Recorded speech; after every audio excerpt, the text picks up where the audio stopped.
Avanzar porque creo que es importante para que regresemos con los temas. Solo Sí. en el tema está la tasa de fecundidad. ¿Cómo, cómo ha sido el comportamiento de Guatemala y cómo estamos hoy?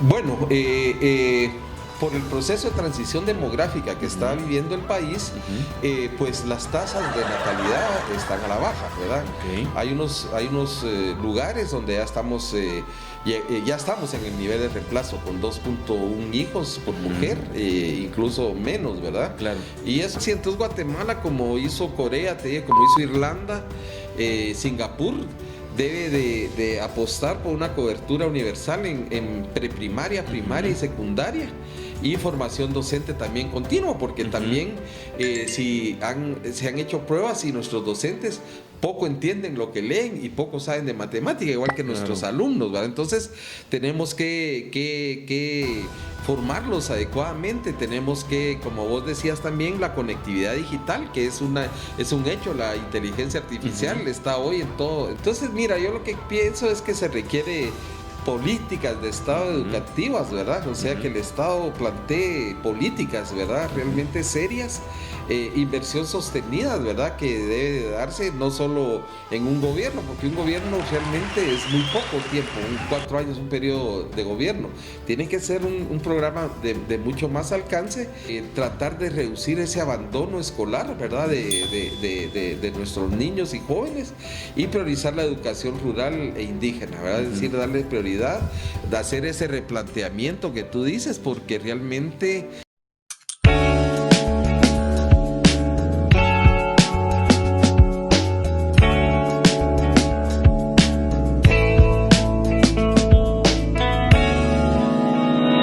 Bienvenidos a otro episodio de Otra Perspectiva Podcast. Hoy quiero comentarles que tenemos un tema bastante relevante para el país, que de una u otra manera lo hemos venido también desarrollando en diferentes episodios en este podcast. Y hoy tengo el gusto de que me acompañe el arquitecto Omar Marroquín Pacheco. Omar, un gusto saludarte.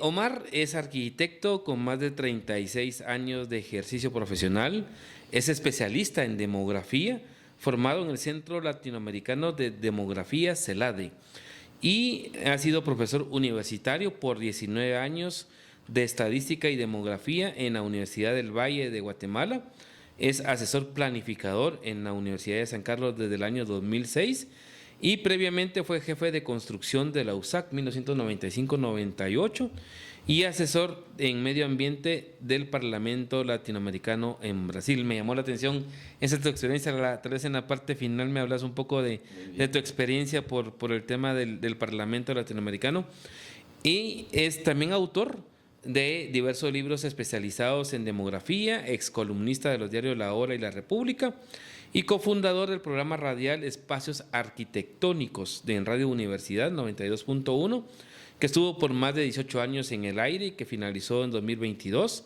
y actualmente es columnista de la revista digital Público GT. Así que, Omar, te agradezco por haber aceptado la invitación y estar aquí con nosotros en Otra Perspectiva Podcast. ¿Cómo te encontrás? Pues muy bien, gracias Julio, te agradezco por la invitación, ¿verdad? He sabido de tu programa por varias fuentes y para mí es un honor acompañarte en esta tarde. Gracias Omar, pues un gusto también para mí. Sobre todo la referencia, ¿verdad?, común que tenemos del doctor Cajas, que hay que mencionarlo, que también le tengo mucho respeto y mucha estima al doctor Cajas, y gracias también por hacer ese enlace con tu persona. Bueno, el tema que vamos a hablar hoy está desarrollado el tema de la demografía en el país, cómo se encuentra.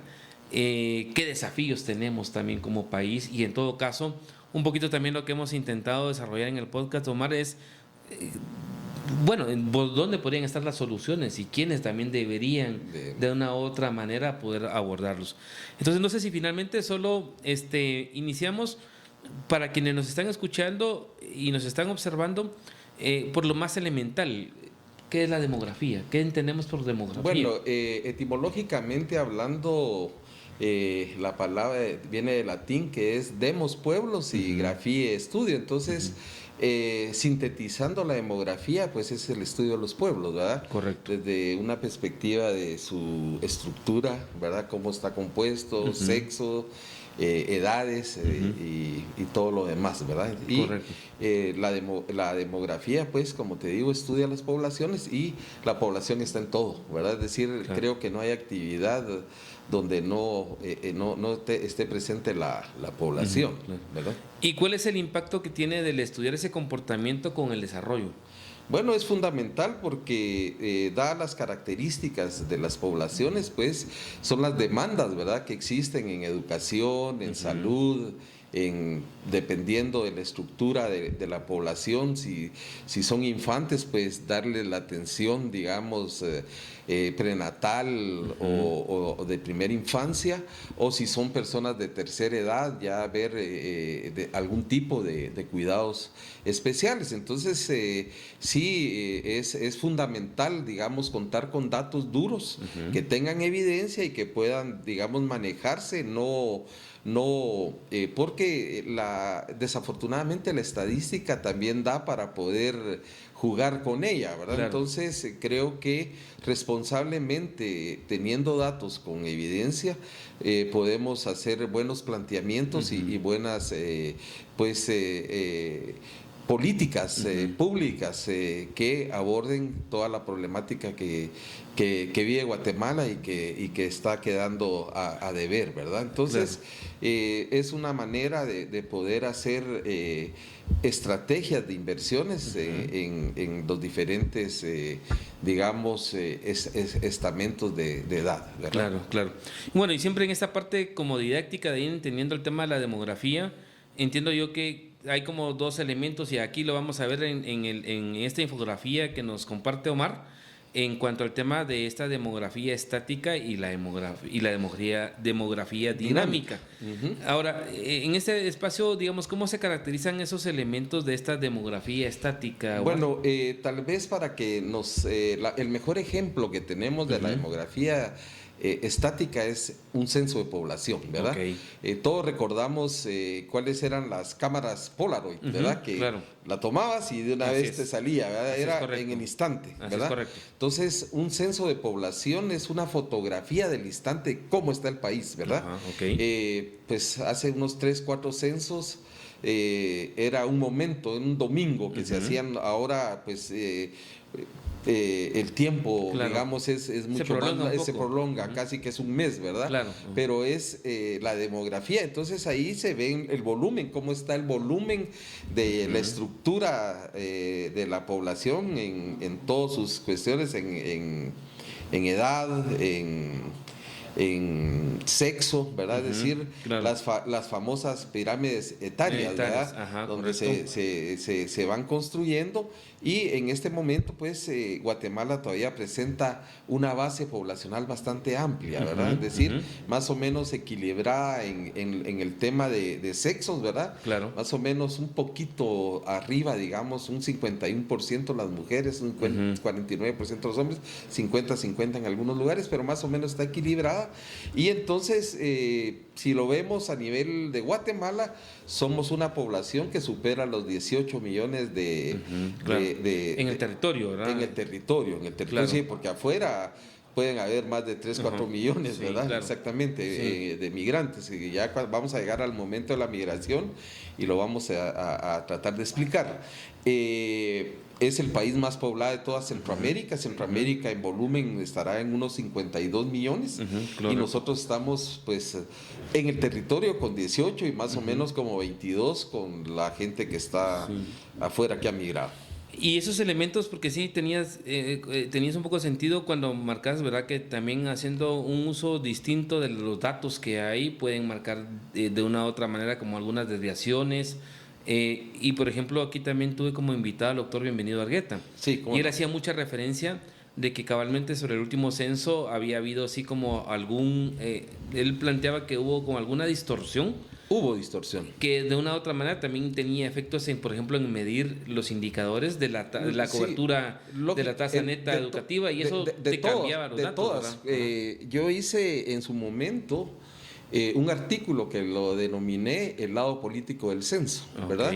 Y yo me basaba en en 5 indicadores de 5, digamos, instituciones muy pues prestigiosas en el mundo, el Buró de Censo de los Estados Unidos, la misma institución donde yo me formé, CELADE, que es una institución rectora de todo el tema de población en América Latina. Estaba Naciones Unidas también, y no recuerdo los otros 2 que estaban, pero... Y el mismo INE, el mismo INE con sus proyecciones estaba más o menos como 17.8, 17.9 millones. Y al final, cuando ellos hacen la contabilidad, dice somos 14 punto algo. Lógicamente, si tú agarras y vas a hacer un indicador, el denominador es la población. Entonces, entre menos población haya, pues los indicadores van a mejorar. Cualquiera, si agarras salud, si agarras educación, pobreza, todos. Entonces, en el papel, estábamos bastante bien. En la realidad, era obvio que no. Entonces, yo al final... como en los censos hay un proceso que lleva muchos años, desde el montar un censo lleva entre 6, 7, 8 años, y al final cuando se cierra el censo es cuando ya se hacen todas las estimaciones, incluso las mismas proyecciones de población sirven para darle validación al censo y el censo a las proyecciones, ¿verdad? Entonces decía yo, ¿cómo es posible que 5 instituciones serias en el mundo, incluidos ellos, ¿verdad? Entonces cuestionamos, ¿qué pasó INE? Es que puede haber un error ¿verdad? Pero, digamos, 4 instituciones coincidían en los números y ellos mismos también. Entonces ellos empezaron a decir que posiblemente las proyecciones no estaban bien hechas. Y en realidad las proyecciones son tan sólidas como el censo, ¿verdad? Al final, ¿en qué concluyeron ellos? Que haciendo las validaciones, haciendo todas las cuestiones, llegan a la conclusión que sí somos 18 millones, pero después de haber publicado todos los indicadores buenos, incluso la conformación del mismo Congreso, ¿verdad? Por los pesos poblacionales. Entonces, ¿verdad? Entonces, todo eso fue lo que, cómo se maneja, es lo que te digo, que cómo se puede manejar negativamente, los valores estadísticos. ¿Verdad? Y bueno, y luego el otro componente es de la demografía dinámica, que también tiene elementos. Sí. ¿Cuáles son esos elementos? Bueno, básicamente, esos elementos son las tres variables demográficas. Nacimientos, defunciones y migración, ¿verdad? En los nacimientos, pues como el nombre lo dice, son todos los nacimientos que se dan en el país, y hay maneras de medirlos. Está la más, digamos, general, que es la tasa de natalidad, que te da el número de nacimientos en el país, pero es una mala tasa. ¿Por qué es una mala tasa? Porque en su denominador estamos todas las personas del país, y ahí hay niños, hay niñas, hay hombres, que no aportamos nacimientos, ¿verdad? Eso nos sirve para tener un valor más o menos referencial, general de cómo están la cuestión de los nacimientos. Bueno, después ya puedes tú ver la tasa de fecundidad, que esa ya es, digamos, un poquito más refinada, porque ya solo involucra a las mujeres en edad fértil, que internacionalmente es de 15 a 64 años, ¿verdad? Correcto. A 49 años. De 15 a 49 están las mujeres en edad fértil, entonces ahí ya se trabaja por cohortes de 5 años, y ahí ya se va aportando hasta llegar a la tasa global de fecundidad, que ya es que se puede ver por corte, ¿verdad? Que al final, sumando todo, te da cuál es el nivel de los nacimientos, pero ya no involucrándonos a toda la población. ¿Guatemala se está quedando sin niños? El mundo vive un descenso de natalidad y el país no es la excepción. En solo un año, los nacimientos cayeron drásticamente, de 342,000 en 2023 a menos de 300,000 en 2024, una cifra histórica. Guatemala está cerca de la tasa crítica de 2.1 hijos por mujer. Si baja de ahí, la población empezará a reducirse. ¿Por qué? El alto costo de la vida, la migración y mujeres que priorizan su educación y deciden sanar traumas generacionales antes de ser madres. El modelo de familia cambió. Hoy, la mayoría de los bebés nacen de madres solteras, especialmente jóvenes entre los 20 y 23 años. El panorama es serio. Para el 2050, el bono demográfico se agota. será un país con más adultos mayores y menos jóvenes para sostener la economía. Guatemala está envejeciendo. ¿Estamos listos para este cambio? ¿Verdad? Luego están las defunciones, que eso es, digamos, de los... en demografía, hablando fríamente, una defunción nosotros lo vemos como demógrafos, como una persona que sale de la observación, ¿verdad? O sea, así fríamente, ¿verdad? Claro. O sea, se deja de contar porque falleció, ¿verdad? Entonces... Sí. Y solo antes de que te avances, porque creo que es importante para que regresemos con los temas, solo en el tema está la tasa de fecundidad. ¿Cómo ha sido el comportamiento de Guatemala y cómo estamos hoy? Bueno, por el proceso de transición demográfica que está viviendo el país, pues las tasas de natalidad están a la baja, ¿verdad? Okay. Hay unos lugares donde ya estamos en el nivel de reemplazo con 2.1 hijos por mujer, incluso menos, ¿verdad? Claro. Y eso tal vez yo creo que lo podemos abordar más adelante, pero estamos aún, somos un país que por una definición que es de inercia demográfica, que venimos creciendo, y cualquier política que emprendamos, ya sea para aumentar o para disminuir la población, sus resultados no son a corto plazo. Okay. O sea, los resultados por esa inercia demográfica que venimos ya teniendo. Y si, digamos, nosotros dijéramos vamos a hacer una política de incentivar que tengan más hijos, como en China, por ejemplo, van a pasar varias décadas para poder empezar a ver ese proceso. Igual si quisiéramos disminuir la población, ¿verdad? Decir, bueno, que las personas, de hecho ya los patojos tienen menos hijos, ¿verdad? Ya como que es una cuestión de cultura, ¿verdad? No es como, digamos, nuestros abuelos, nuestros padres, ¿verdad? Incluso a nosotros, ¿verdad? Y que yo creo que esa parte es un poco entre ya el factor económico y también el factor migratorio, ¿verdad? Que es el que ha estado marcando sin que tengamos una política como tal. Exactamente, aunque te sé decir que, digamos, el factor que más influye en que las mujeres tengan menos hijos es la educación. No. El mundo está pasando por una transición demográfica como nunca antes. Cada año la tasa de natalidad baja y la esperanza de vida aumenta, lo que hace que la población envejezca. Imagínate la población como una pirámide. En la base se encuentran los bebés y niños. Mientras va subiendo, pasa de jóvenes a adultos, hasta llegar a la punta que representa a los adultos mayores. Ahora imagínate que la población de esta pirámide se invierte. Los niños ahora se encuentran en la punta y los adultos mayores en la base. Esto significa que la población está envejecida, o sea que hay más personas adultas mayores que niños y jóvenes. Pero ¿cómo afecta esto a los países? Y sobre todo, ¿cómo afecta a la economía mundial? Del mundo, la tasa de natalidad ha disminuido constantemente. Se podría decir que no es nada nuevo. Siempre ha tenido sus altos y bajos. Te pongo un ejemplo. Las personas tienen menos hijos durante los periodos de guerra, seguido de un baby boom cuando regresa la paz y se estabiliza la economía. Pero desde mediados del siglo pasado nos enfrentamos a algo diferente. El descenso es constante y la situación no pinta nada bien. Un concepto que nos ayuda a visualizar la situación es la tasa de reemplazo, que indica cuántos nacimientos se necesitan para que una población se reemplace de una generación a otra. Para que la pirámide poblacional se mantenga estable, la tasa de reemplazo debe de ser de 2.1 nacimientos por mujer. Si hay menos que eso, se corre el riesgo de que haya implicaciones sociales y económicas catastróficas. Según el World Bank Group, en la década de los 60, el promedio de nacimiento por mujer era de 5.3 y ha ido bajando hasta llegar a 2.2 en el 2023. Ni siquiera los países más poblados como India, China y Estados Unidos están exentos de esta tendencia. Y no solo la tasa de natalidad ha bajado, sino que la esperanza de vida ha subido. El número de personas arriba de 65 años ha aumentado. En países como Japón, Puerto Rico e Italia, más del 25% de la población son adultos mayores. Para el 2075, se espera que algunos lugares como Hong Kong y Puerto Rico tengan más de la mitad de su población arriba de los 65 años. Imagínate. Ahora, o sea, hay una linealidad entre una mujer más preparada tiene menos hijos, ¿verdad? Y una mujer menos preparada tiene más hijos. Y hay una cosa que llama la atención y que yo estudié cuando estaba haciendo mis estudios de demografía, que hay estudios médicos que dicen que las mujeres, entre más desnutrida está, es más fértil. ¿Así? Sí. Entonces, quizá por eso sea que nuestra gente en el área rural pues tiene tanto hijo, ¿verdad? Claro.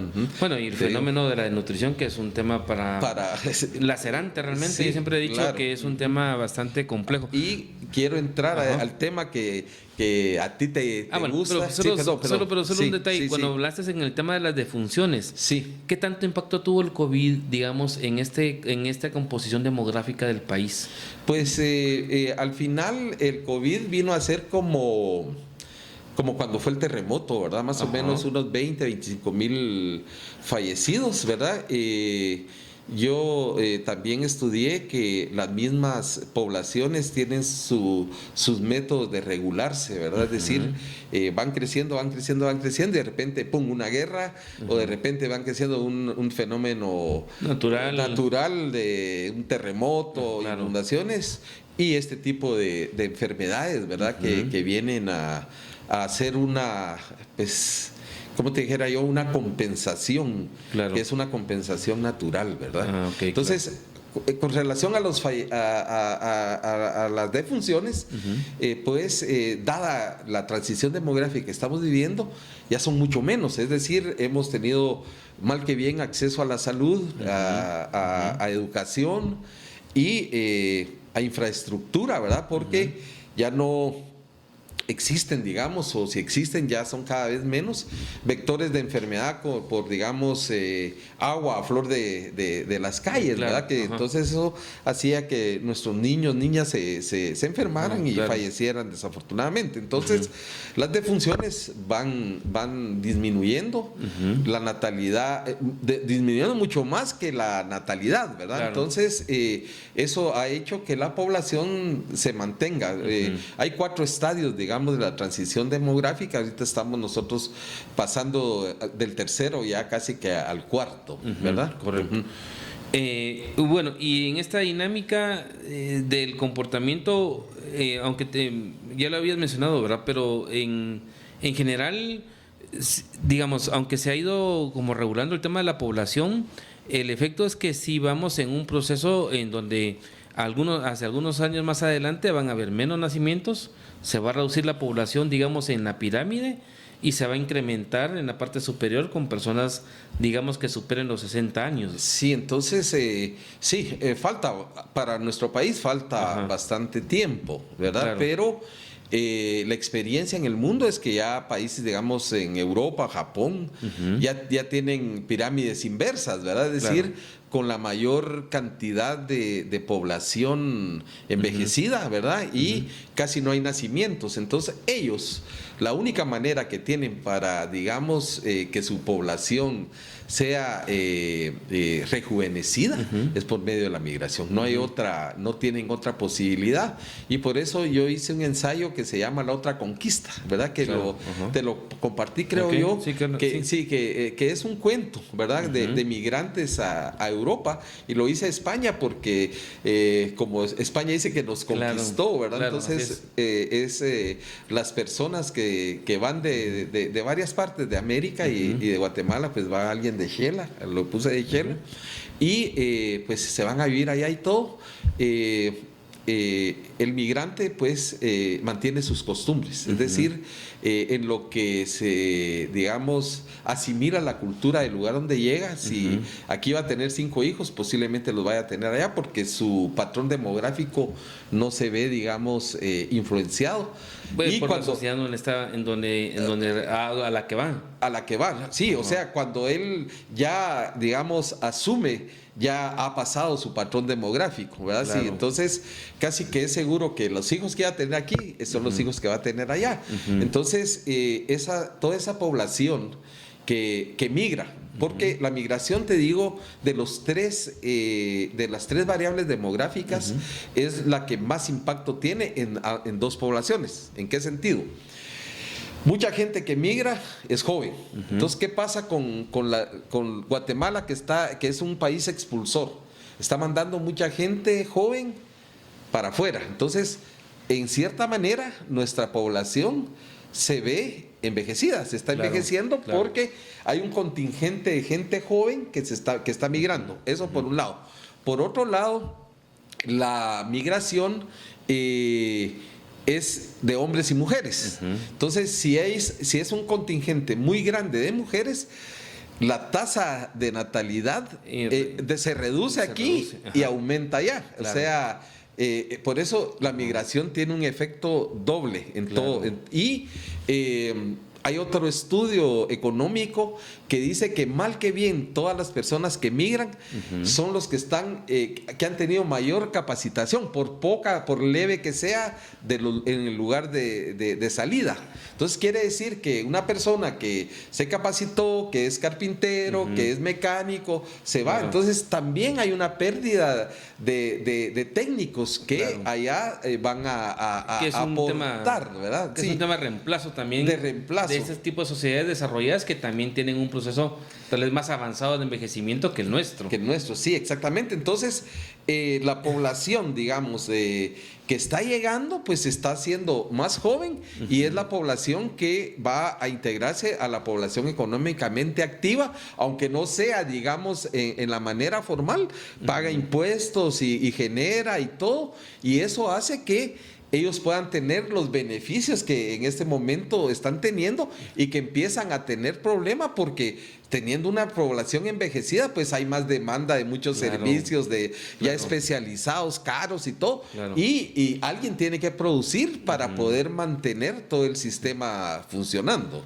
Y más o menos en los estudios demográficos, ¿cuánto estiman que hay en este fenómeno? Por ejemplo, que bueno, la conquista no fue tal vez España, pero es Estados Unidos, ¿verdad? ¿Cuántos guatemaltecos hay en Estados Unidos y cómo está ese comportamiento también demográfico? Porque yo miraría un poco también más allá de que, bueno, decías, podían ser que tengan 3 hijos en Guatemala, pero se fueron a otro país y allá los tienen. Pero yo, un poco por la experiencia que he visto, es que también allá la gente ya tiene otro tipo de condiciones económicas, que de una u otra manera, digamos, les da como esa posibilidad de procrear a más niños que los que podría tener acá en Guatemala. Pero en Estados Unidos, digamos, ¿cómo está la cantidad y cómo está el comportamiento de los guatemaltecos que han migrado hacia ese país? Bueno, yo no te puedo decir exactamente en números, pero sí te puedo decir en cómo es el comportamiento. Te decía que los patrones demográficos los mantienen, mientras que ellos absorben, digamos, culturalmente, o se aculturizan en el país de llegada. Entonces, digamos, si ellos iban a tener 3, 4 hijos aquí, los van a tener allá, ¿verdad? Claro. Lógicamente, también, como tú dices, hay condiciones económicas donde se ven pues mejoradas de alguna manera, acceso a estudio, a salud y todo. Y eso pues lógicamente estas personas, estos niños que ya se quedan allá, ¿verdad? Y vemos la gran cantidad de niños que están solos, sin papás allá, y que están en los Estados Unidos y que les están dando atención y que en alguna manera ellos pues prácticamente, pienso yo, van a hacer su vida en los Estados Unidos, y es la gente joven, es la mano de obra especializada que va a aprovechar ese país, ¿verdad? Para ponértelo de esa manera. Pero para nosotros, digamos, los que se quedan acá, el impacto negativo hacia nosotros, en este momento, con una estructura de edad joven, con un bono demográfico aún vigente y con poca gente en la escuela, poca gente para trabajar en el campo, ¿verdad?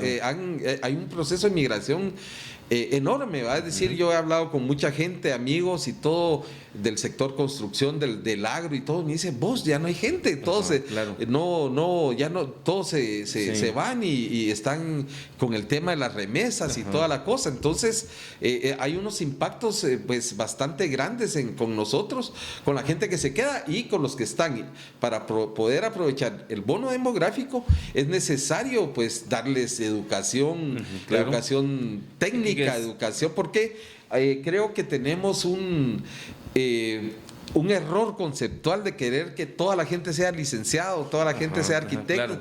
Tenemos que apostar por la educación técnica, ¿verdad? Hacerlos técnicos.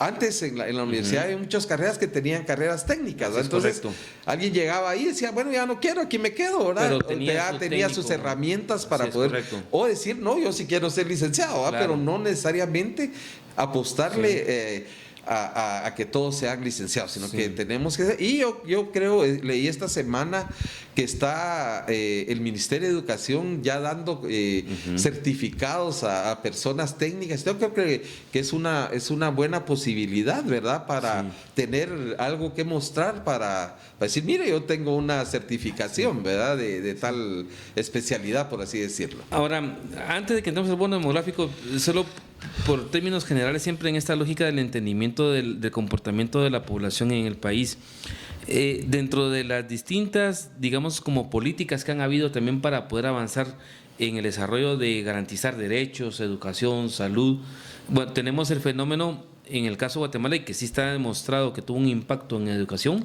con el tema de las transferencias condicionadas en el tiempo del gobierno de Álvaro Colón. Sí, correcto.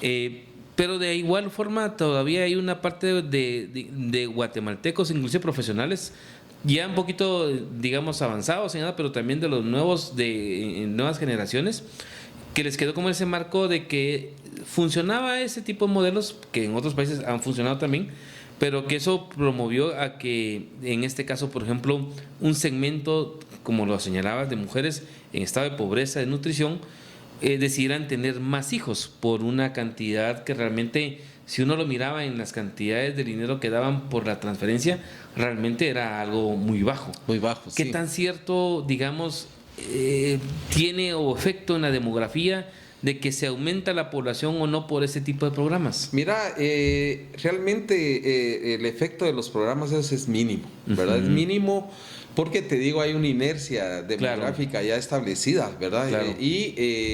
Pues estos programas de transferencias monetarias condicionadas, pues era para mantener a los niños en la escuela, mejorar su salud e incrementar esos controles de salud y mejorar la nutrición, que es un flagelo para nuestro país. Pero realmente no existe evidencia.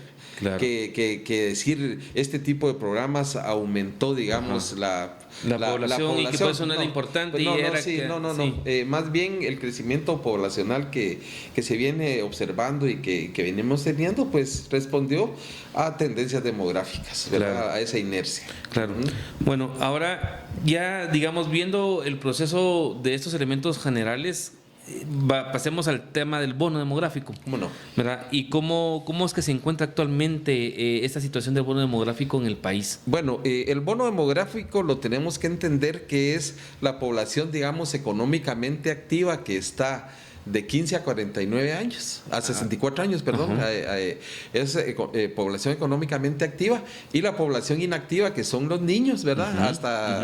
Hasta 14 años, y los mayores, ¿verdad? Las personas de tercera y cuarta edad. Entonces, ese bono demográfico quiere decir que el segmento de población económicamente activa es más grande y es el que mantiene, en teoría, el funcionamiento del país. Exactamente. Entonces, ese bono demográfico nos abre una ventana de oportunidad, pero es una ventana temporal, ¿verdad? Que aunque no es de corto plazo, si no, digamos, ponemos política pública seria en cuestiones de salud, de trabajo, de educación, vamos a perderlo, ¿verdad? Entonces son oportunidades que otros países han aprovechado y capacitando y dando satisfactores a su población, ¿verdad? Y que eso entiendo yo, bueno, es en ese segmento, ¿verdad? Que es el segmento que ahorita está en esa edad productiva.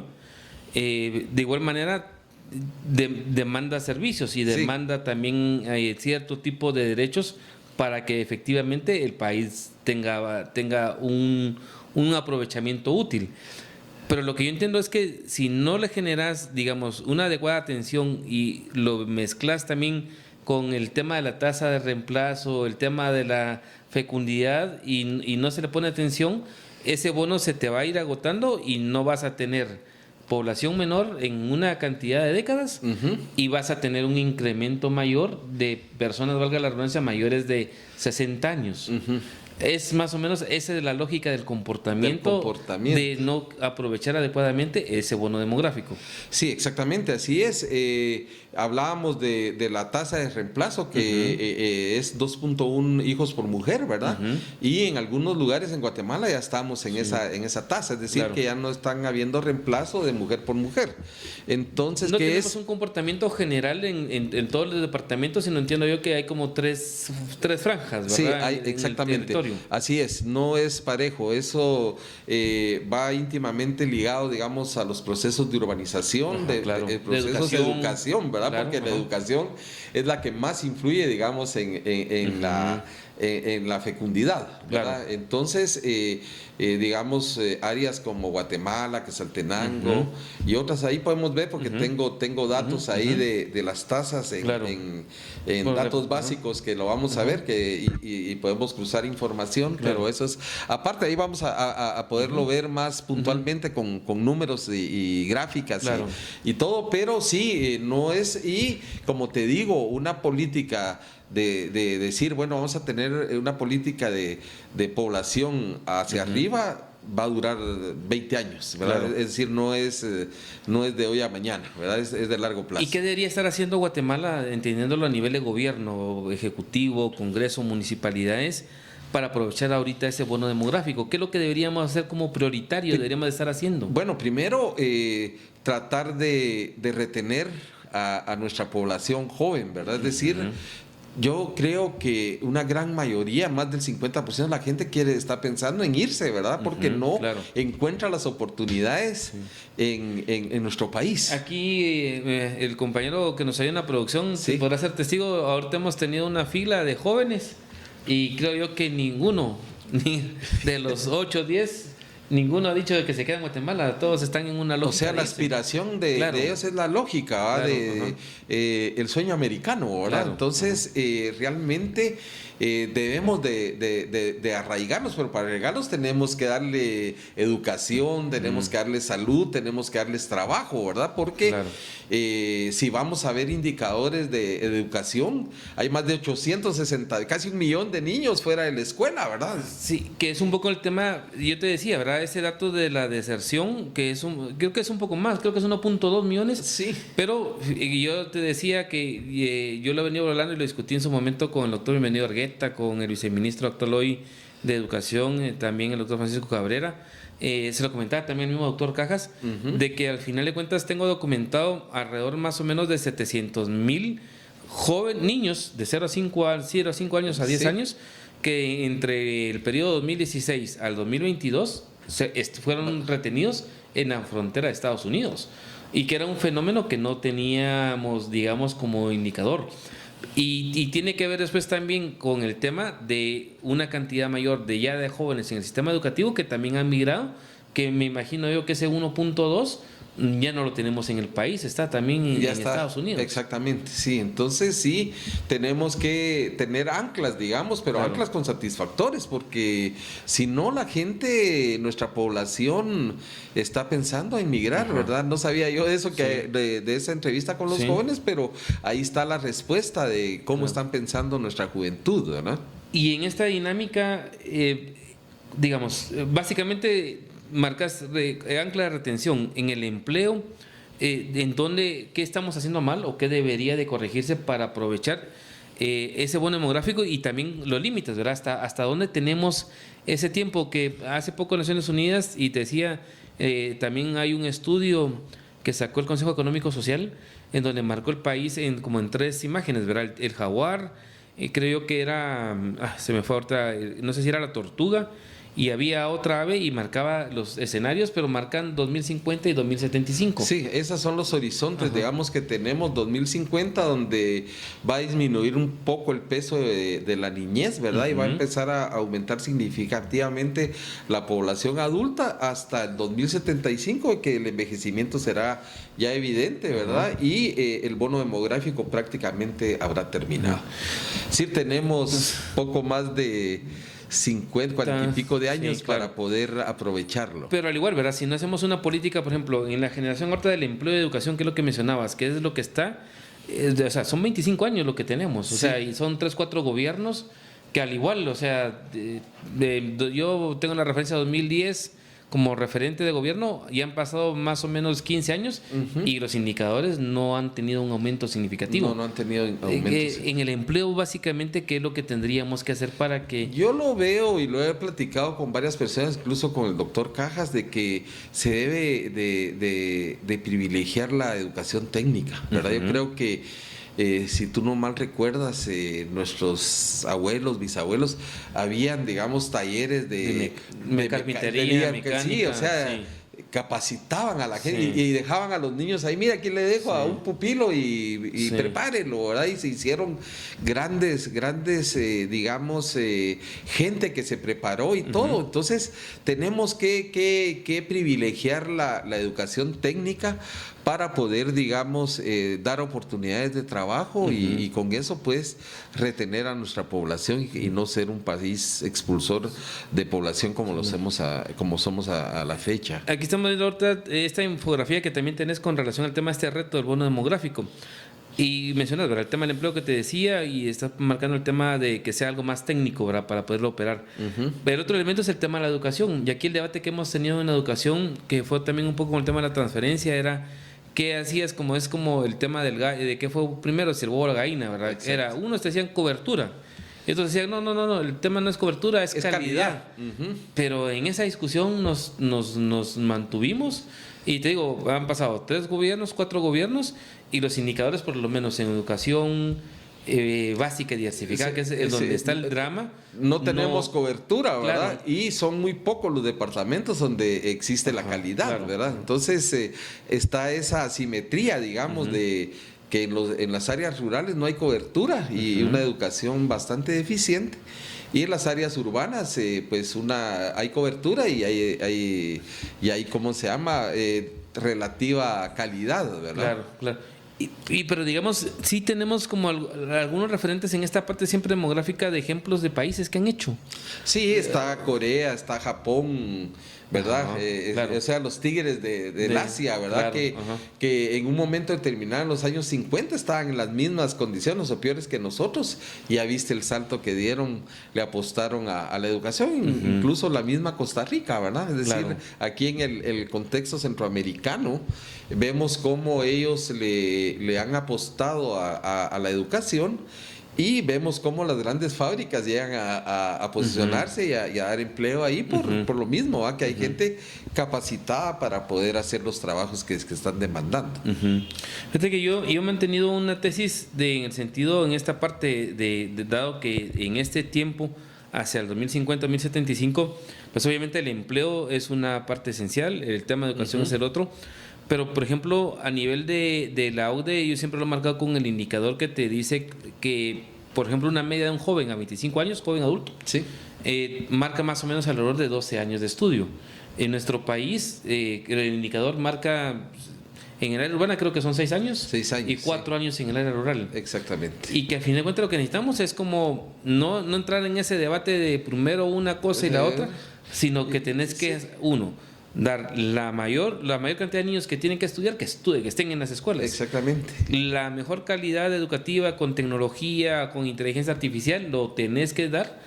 El tema de nutrición, que también pasa ahí por el hecho que todavía tenemos un rezago con el tema de la nutrición, y a partir de eso marcar una ruta, pero que nadie la cambiara, porque ese es el problema, que nadie la cambiara. Sí, el gran problema es que es un problema de fondo, porque digamos, si nos vamos al tema de la desnutrición y la ventana de los 1000 días, un niño desnutrido en los primeros 1000 días de su vida va a tener un retraso, digamos, cognitivo bastante serio, ¿verdad? Es decir, partimos de eso, ¿verdad? Que si venimos con poblaciones con altos grados de desnutrición, su ventana de 1000 días de vida lo van a marcar para siempre. Entonces creo que siguiendo modelos internacionales como vos bien decís, exitosos, el camino debe ser complementar y asegurar la cobertura, y no solo la cobertura, sino que elevar los estándares educativos, ¿verdad? Entonces universalizar la cobertura, mejorar la calidad, ¿verdad? Que no sea una cosa, nosotros nos hemos estado debatiendo, ¿qué hacemos? ¿Cobertura ¿qué hacemos? Calidad. Ajá. No, tenemos que dar universalidad a la cobertura y tenemos que dar calidad. Claro. Eso tiene que ir de la mano, ¿verdad? Claro. Para poder formar a nuestros jóvenes y vincular la educación con la productividad por medio de las carreras técnicas. Sí. Sí, porque al final cuentas en esa parte del trabajo y que se marca, ¿verdad? En la parte de lo que todavía había en datos de educación media, de que creo que más o menos de 300,000 jóvenes que se graduaban, solamente un 20% tenía trabajo. Trabajo, sí. Y trabajo formal frente al que en el trabajo general tenés un 40% de formalidad y el resto es informal. Es informal, sí. Entonces Guatemala, como hizo Corea, como hizo Irlanda, Singapur, debe de apostar por una cobertura universal en preprimaria, primaria y secundaria, y formación docente también continua, porque también se han hecho pruebas y nuestros docentes poco entienden lo que leen y poco saben de matemática, igual que nuestros alumnos, ¿verdad? Entonces tenemos que formarlos adecuadamente, tenemos que, como vos decías también, la conectividad digital, que es un hecho, la inteligencia artificial está hoy en todo. Claro. Entonces tenemos que asumirlo y también enseñarles otros idiomas y competencias como el STEM, ¿verdad? Claro, por ejemplo, ¿verdad? claro. Que eso es importante, Claro. que a un niño, a un joven o a un adulto incluso, darle un segundo idioma es abrirle otra ventana de oportunidad, ¿verdad? Y hay que formar a la población con relación a la vinculación al trabajo, ¿verdad? Es decir, darle esas orientaciones, ¿verdad? Sí. Yo tenía este dato en el hecho que, por ejemplo, fíjate que por una referencia de trabajo, en el año 2015 tuve la oportunidad de estar en una mesa con gente que todavía en ese momento era USAID y marcaba el hecho de que para ellos era preocupante el nivel de la calidad de educación que recibían los jóvenes que estaban en básico y diversificado, y que para ellos lo mejor era que parara 2 años.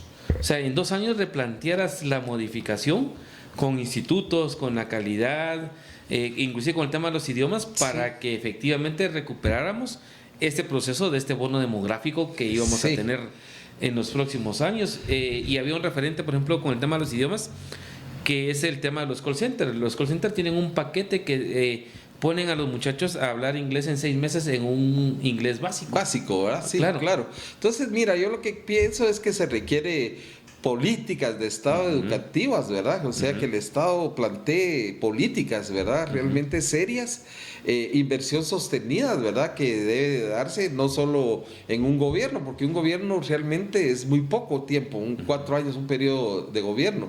Tiene que ser un programa de mucho más alcance, tratar de reducir ese abandono escolar, ¿verdad? De nuestros niños y jóvenes, y priorizar la educación rural e indígena, ¿verdad? Es decir, darle prioridad, de hacer ese replanteamiento que tú dices, porque realmente hay lugares donde sí la educación deja mucho que desear, ¿verdad? Claro. Bueno, estamos conversando con el arquitecto Omar Marroquín Pacheco, y dado la referencia del tema, vamos a hacer un segundo segmento, así que les invitamos a que puedan escuchar también esta segunda parte y esta continuación de la entrevista con el arquitecto Omar Marroquín Pacheco. Así que les invitamos a que estén pendientes y que puedan estar viendo los diferentes episodios de Otra Perspectiva Podcast.